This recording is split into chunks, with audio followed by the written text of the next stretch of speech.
In today's video, we are going to discuss about how we can connect SQL Server data source in Power BI.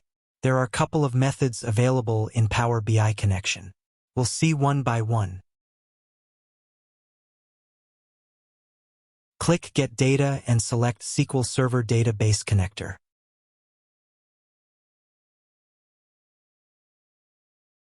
Here we need to provide our SQL Server name and database name. Database name is optional for import method. Once you entered server name, it will automatically fetch the database which is available in the respective server.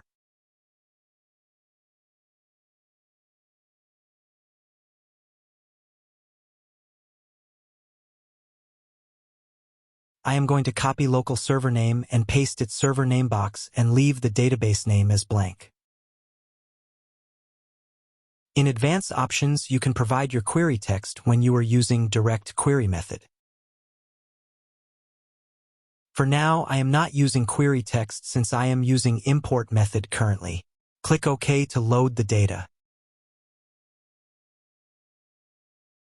Now you can see all the databases and tables available in the server.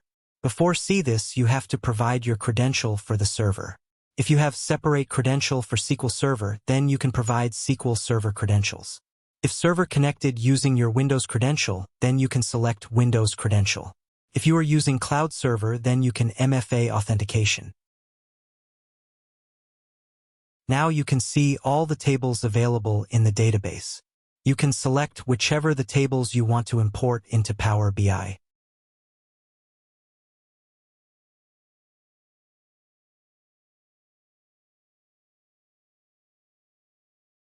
Now I am going to select one table for import.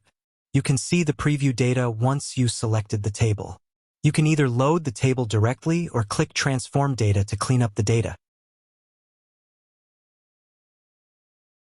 Click the Transform Data. It will open in Power Query window, and there you can see all the columns and data.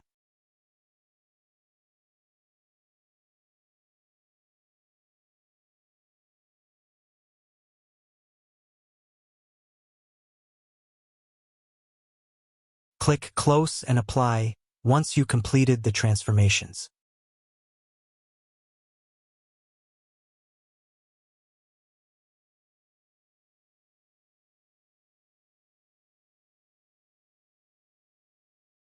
Now you can start working on relationships and visualizations.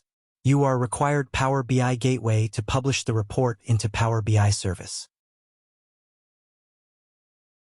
Please try the same in your local machine with sample data and let me know if you need clarifications.